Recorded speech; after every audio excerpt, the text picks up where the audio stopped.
আপনি কি মনে করেন শুধুমাত্র আপনার বাবা রাজা ছিলেন তাই আপনি রাজত্ব পাচ্ছেন? শুধুমাত্র আসলে যোগ্যতার ব্যাপারটা প্রাধান্য পাওয়া উচিত। যোগ্যতা কিভাবে হয়? যোগ্যতা আপনার অভিজ্ঞতার মাধ্যমে হয়। আপনার তো নিজেকে প্রস্তুত করতে হবে যে কোনো কিছু করবার জন্য। রাজার ছেলেই যদি সবসময় রাজা হয় তাহলে নতুন কারো তৈরি হবে কিভাবে?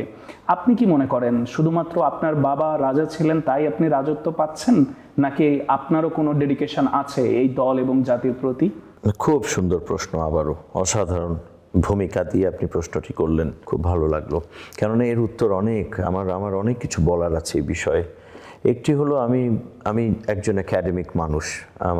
বলেছি আমার পড়াশোনা পাবলিক পলিসি নিয়ে, সোশ্যাল পলিসি নিয়ে। এর আগে বিজনেস সাথে ম্যানেজমেন্ট ইনফরমেশন সিস্টেমসে আমার মেজর করা আন্ডারগ্র্যাডে। সাথে আমি একজন রাজনীতিতে প্রতিষ্ঠান তুল্য ব্যক্তি, আব্দুল আল নোমানের সন্তান।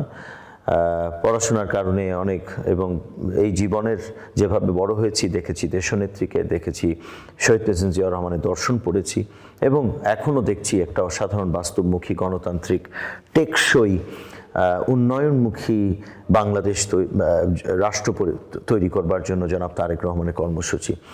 অতএব আমি যা বলবো সেটায় শুধুমাত্র আসলে যোগ্যতার ব্যাপারটা প্রাধান্য পাওয়া উচিত, এবং যোগ্যতার ভিত্তিতেই যোগ্যতা কিভাবে হয়?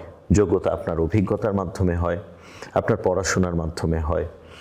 আপনার তো নিজেকে প্রস্তুত করতে হবে যে কোনো কিছু করবার জন্য। পড়াশোনায় সিংহভাগ সময় কাটিয়েছি, সাথে আমি প্রতিষ্ঠান গড়ার একজন মানুষ। আমি বিশ্ববিদ্যালয়, স্কুল, এগুলো একেবারে স্ক্র্যাচ থেকে আমি শুরু করে এখনো পর্যন্ত করছি। প্রথম আপনার হাত দিতে হবে মানব সম্পদ উন্নয়ন। আর মানব সম্পদ উন্নয়ন করতে হলে আপনাকে এক হলো আলোকিত সমাজ লাগবে, আলোকিত জাতি। একটা অংশকে আপনি, যেমন যারা একটু বয়স হয়ে গেছে তাদেরকে তো এখন আপনি ইউনিভার্সিটি পাঠাতে পারবেন না, কিন্তু তাদের চাকরি দরকার। অতএব তাদেরকে প্রশিক্ষণ দিতে হবে। তাই আলোকিত, সুশিক্ষিত অথবা প্রশিক্ষিত মানব সম্পদ উন্নয়নে কাজ করতে হবে যদি একটা টেকসই উন্নয়ন চান একটা দেশের, আমাদের মতো দেশের। অতএব আপনার যে কন্ট্রিবিউশন থাকবে যেই সেক্টরেই আপনি যান, সেটার জন্য অবশ্যই আপনার এক্সপিরিয়েন্সিয়াল নলেজ এবং একাডেমিক নলেজ যদি সম্ভব হয়। এই এক্সপিরিয়েন্সিয়াল নলেজ এবং একাডেমিক নলেজ দরকার।